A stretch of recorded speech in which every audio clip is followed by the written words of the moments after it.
Hi, I'm Greg Schaefer, and welcome to the Virtual CISO Moment. Peter H. Gregory joins us today. He is the senior director of GRC at CGI, an Alaska-based telecom, and author of dozens of books in information security, privacy, and technology. And yes, I am reading this from a screen on my left. Peter, thank you so much for joining us today. Hey, it's great to be here, Greg.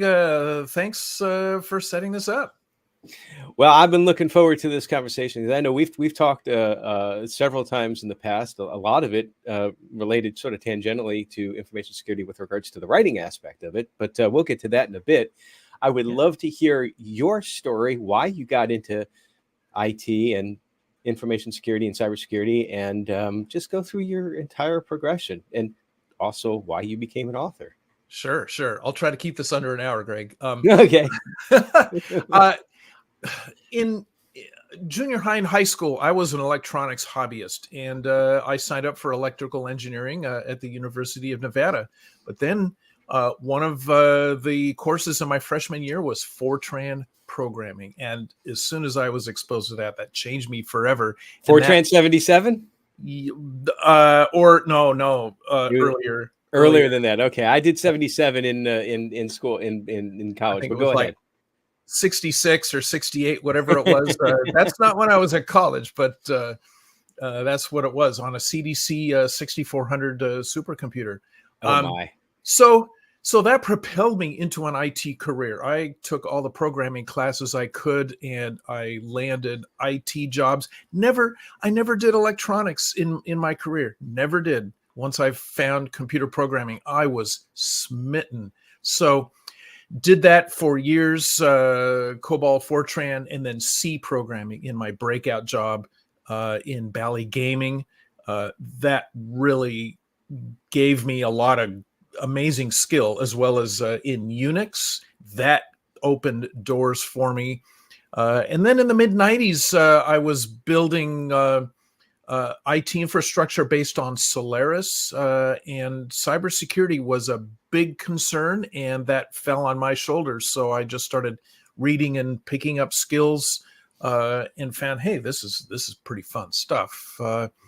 And pivoted full-time into cybersecurity in 1999. Been in various analyst, management, and leadership roles, which I am still doing today, and just love it. It's been an amazing career. What a ride. And you're a well-known author. Chances are, if you've studied, you being the audience, has studied for one of the major certifications out there, you've touched or read one of Peter's books. At least I hope that would be the case. How did you get involved? Why did you get involved in writing to begin with? And what does your library look like now as far as what you produced? Oh, let's see. So I got into the publishing business in the early 90s when a friend of mine was writing her first book, a real nerd's book. It was called Informix Online Performance Tuning. And I was a technical editor for that book, and that got me a relationship with Prentice Hall. Fast forward 5 years, I'm running this Solaris shop where security is important, and I'm looking for a book on Solaris security. I couldn't find anything anywhere, and one day I realized, hey, I know the executive who runs Sun Microsystems Press. And I called him up and I said, hey, I got an idea. I'm looking for a book on Solaris security. There's nothing out there, but I think I could write that book. I have enough knowledge already that I could do it. And they said, hey, great idea. Send us a table of contents. We'll send you a contract. And it was like a 5-minute phone call that changed the trajectory of my life. And from then till now, publishers have been coming to me saying, please write this book, please write that book. And I've kind of fallen into the niche of writing certification exam guides, and I've written many for John Wiley and for McGraw-Hill. And it's been really amazing being able to really realize my passion for helping others better understand how to protect their environments. And I've been able to do that through these exam guides, helping people earn their CISSP, CISM, CISA, and several others. So how do you research for this? Do you go through the material and earn the certification and then write the book? Generally, yes. I've had my CISSP for 24 years. Earned it in 2000, and it was in about 2003 when the publisher asked me to help complete the book CISSP for Dummies. Um, and that got my name out there as a certification exam guide author. And from then till now, it's been more of a demand thing. Publishers and, through my agent have been coming to me for these. And you've also you have one book out, and I'm going to see if I remember now if I get the title exactly right. The Art of Writing Technical Books. Exactly right. Yes. Okay. Because in the warm up, if you will, I had a couple of the words reversed, and and that actually helped me a little bit. As I've talked to people that I am getting close to putting out the third edition of Information Security for Small and Mid-sized Businesses over here. And first of all, I want to say thank you for writing that book, because it definitely had elements that helped me with the process, but also thank you for several pros out there in the field helped me with some of the process of putting this edition together. You were one of them, and I really wanted to say that I appreciated your input with regards to that. Yeah, absolutely. So if somebody is wanting to write, and I know I've gotten a little bit off tangent from what I said we were going to be going with this, but if somebody wants to write a technical book, what is the second step that they should do? The first step being get a copy of your book. But what is the second step that they should do? The next step is to answer a couple of fundamental questions about your book idea. And the questions are, who is your target audience? And you can't say everyone in the world. It's got to be some kind of a targeted segment, people in a particular profession, people who are in a particular industry, or whatever. So who is the target audience? And the other one is, what is the intended takeaway for the reader? In other words, answer the following questions. The question: after reading this book, the reader will be able to what? Right. Do something, understand something, build something, fix something, improve something, whatever it is. It could be technology or business process. There's a wide variety there, but those are the first things: is who's it for, and what's in it for the reader. And particularly the first one, I know during the beta read for my book, one of the feedback, it might have been from you, it might have been from somebody else. One of the feedback comments was, I'm not 100% clear on who this book is for.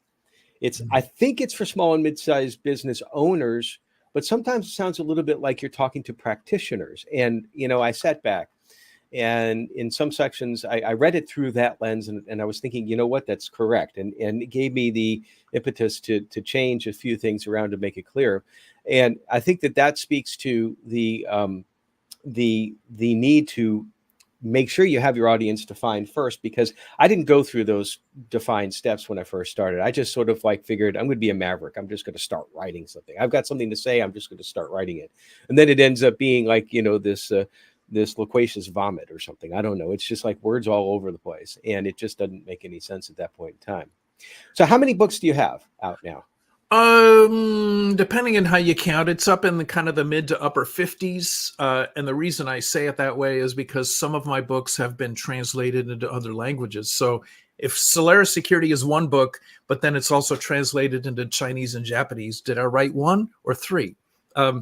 I didn't do the translations because I don't speak those languages, but books attributed to me is 50 something, and there are a few in work right now, some of which are publicly known, others not yet. Now, I won't ask about those. Don't worry about it. So, well, I know that one of the things that I really, really appreciate the fact that you're helping so many folks out there in the information security space, practitioners, become better practitioners. And that's one aspect that helps with small and mid-sized businesses, because certainly they need the qualified input just as much as like the larger size businesses as well too. So the more qualified folks that we have, knowledgeable, I should say, folks out there that we have out there to help with these problems. Because I do believe that small and mid-sized business information security is one of the biggest gaps that we still have here in the nation. You always hear like of breaches that start with the third-party service provider or small business somewhere. Right. But you've seen a lot. I mean, you've been here a lot. You talked about some very early mainframes. We were talking about Spark stations and all that. And not many people probably know what those terms mean. But from that history, right now, today, what would you say is one or a couple of the most significant threats to small and mid-sized business information security? Oh, the biggest threat, especially for small businesses, is just the standard threat of malware and social engineering. The combination of those two is, I would almost say, deadly, but that is even true in a few limited cases. But the threat is real, and I have a lot of empathy for small and medium business size businesses, especially the smaller ones, because often there are few or no people in the organization who understand the fundamentals of system and data protection, and they have no one to guide them. They're out there in the wild, and the predators have no heart, no soul. They're criminals. If they can steal from you, they will, and they do, to the point of putting organizations literally out of business. And yet a small business might say, well, I mean, I don't have much. Why would a criminal want to steal my stuff? What would your counter be to that? My counter, well, and funny, I had a client 7-8 years ago. They said, we're just a small Midwestern marketing firm. What would people want to break into our environment for? And I said, well, number one, free computer time, so that cyber criminals can mine Bitcoin and make money without having to pay, the electric bill or for computer time. And number two, because they may want to relay spam or phishing and other kinds of attacks through your systems. Hey, if you don't know they're there, and if you're not concerned that your systems are running a little more slowly, well, that's just another form of time sharing, right? And plus, I think you said this was a small marketing firm in the Midwest. It was.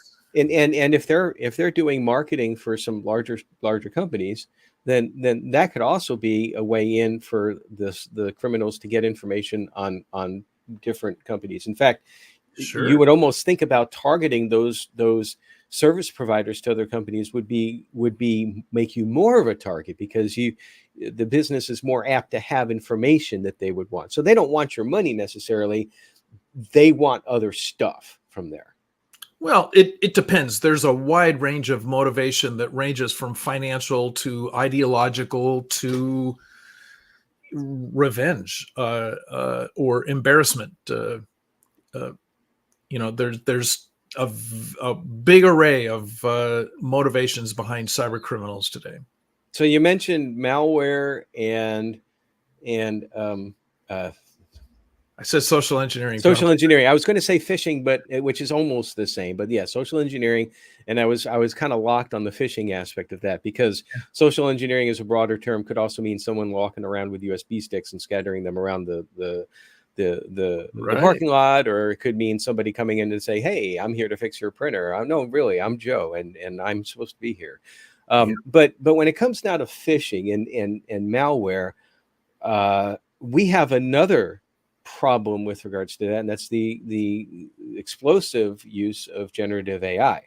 Not only to write malware, because now it makes everybody a coder. I think you can almost go to ChatGPT and say, write this code that does this for me, and it'll write that code that does whatever for you. And then you also have phishing, because phishing, we used to say, you get an email in, it's like, look at the grammar, look at the wording, look at the spelling, look at those sorts of things. How was the tone? And usually it came from a foreign entity, and the translation algorithm didn't work well, or what have you, meaning they couldn't translate themselves. But we can't say that anymore, because they can craft extraordinarily accurate emails, particularly if they've got a few representative real emails, and they can put that in their LLM and say, generated an email from Greg Schaefer. I always put, like, at the bottom of my emails, thanks, comma, Greg. And well, that's kind of like my fingerprint. Yeah. So having said all that, how do you see that impacting the landscape, and how we need to counter this increased threat now because of the infusion of generative AI? Boy, yeah, AI is a boon for cyber criminals, and you've really nailed it, Greg, on the fact that the better workers use AI to help do their job better. It's a force multiplier. It can help good people do more good things. It can help bad people do more bad things. So you're right in that phishing emails. If the perpetrators are using AI to craft better content, then yes, it's going to be more difficult to detect phishing. But the fundamentals still apply here, in that the guidance we give to end users are you expecting this email? Would you receive a message like this from that entity? Is that typical or not? And how should you confirm? Should you confirm by replying or calling the number in the email? Or should you go back to your original contact records and contact them that way, saying, is this email from that looks like it's from you, is it really from you? So there's more pressure and more burden on recipients to be discerning of, what is this message saying? What is it asking me to do? And especially if there is urgency to it, then that should be a red flag. Like, you need to buy this tonight before prices go up, or we're going to close your account tomorrow and you're not going to be able to spend money on this 3-day weekend coming up. So you need to act fast to reactivate your account, or whatever. They prey on emotions, and emotions tend to trump and override logic. And that's what they count on. And it's just, it has always been important, and even more now, for people to slow down and discern, what is the message saying, and is it real? Do you think, we tend to see generative AI almost all over, or it's becoming like the marketing buzzword. Well, this has AI in it. My toaster has AI in it now, I guess. It knows when it's burning. I mean, I can smell it when it's burning, but it knows. And I think a lot of it is marketing buzzwords. But what's your opinion on the flip side of this? You're talking about everything's a tool, and AI can be used for good or for bad. How can we use or see AI being used, particularly to help small and mid-sized businesses, in some sort of automated capacity, to be able to detect these threats better than how we've done before? I definitely think, Greg, that many of the security vendors have an opportunity to develop use cases where AI can make their tools better. AI is not like, another layer of paint that you can paint over something. Making AI a part of a product often requires a fundamental redesign in order to do this. And, like any tool, if the product people and the development people do know what they are doing, then they have a shot at having a security tool that is a better security tool that is powered by AI in some ways. But there are also so many ways in which they can get it wrong. AI is not a magic button. It's not, just a thing that you drop in. It's not an ingredient you can just drop in the mixer and stir it around and like, oh, now it's got AI. I mean, it's any product designer and developer has got to be very careful and intentional about what exactly do we want this AI to do, and then how can we train it so that it can do that without compromising or endangering, say, the sensitive information of ourselves or customers. There's definitely the opportunity out there. I think a few companies may be doing it now, although I'm skeptical. If some vendor says we're AI powered, I'm gonna put my cynic hat on and think, well, let's see, Yeah. did AI write your marketing content or your code, or are you using it at HR, or is it actually a meaningful and compelling and powerful part of your product? Tell me. You used the paint analogy briefly there, and I had to chuckle because now this image is stuck in my head. Is totally random that I came across on Facebook. I think it was a couple of days ago. Yes, I still use Facebook, and it was I don't even remember. I do remember, and almost too much information here, but it's a group that talks about restoring old houses, which I find fascinating. And you learn more stuff about how old houses were built, like little doors that go nowhere. What were they used for? Well, this had to deal with like paint that was peeling off the wall. And from there, I learned that you could not, I hope I have this in the right order. You cannot apply latex over oil-based paint without priming the paint. And so when you said AI, I saw AI in my mind as the latex paint that someone just tried to slap on. And you know what? It's just going to peel off. It's not going to do anything but make a mess when all is said and done. So, Peter, thank you very much for that visual. I'm going to use that going forward. Sure. And that came from an earlier use.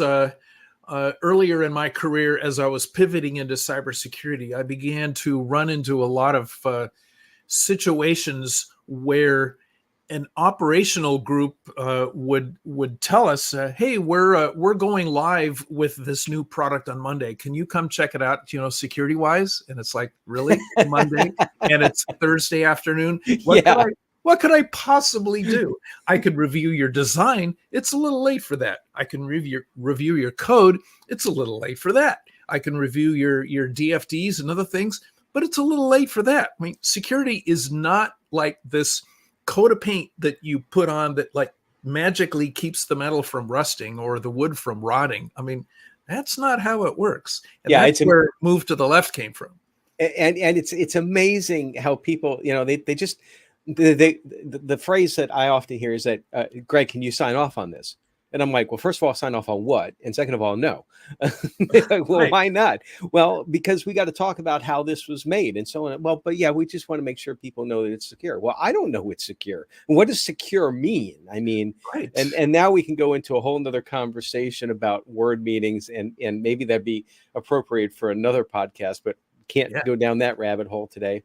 But I do want to ask you, in information security, this has been almost a constant, but certainly it's a lot bigger now a problem, I think. I remember being stressed out when I was working in IT back in the day, getting paged at 2:30 in the morning. Nobody likes that, to go like reboot a router or something like that. Yep. But that kind of stress was not horrible. It was more inconvenient. And in some ways, it was kind of neat, too. When you're younger, you can deal with stress, I guess, a little bit better, too.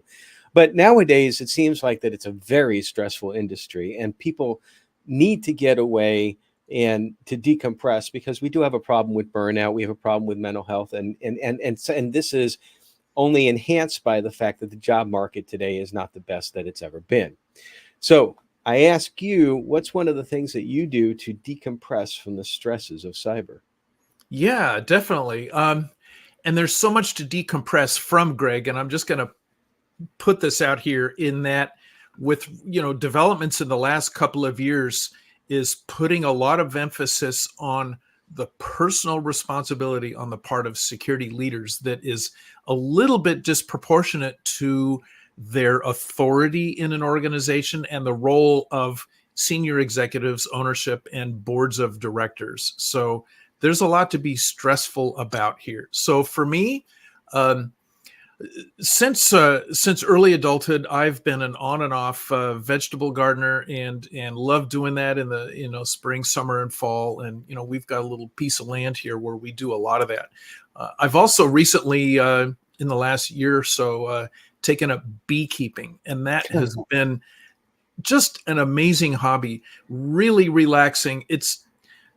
I've been a technologist all my life, and to do something like beekeeping, which is just otherworldly. It's been really wonderful for me because it takes my mind completely off of the work stuff and the stress, and it helps me focus on these thousands of little honeybees that mostly can take care of themselves, but they need a little help, and that's what we beekeepers do.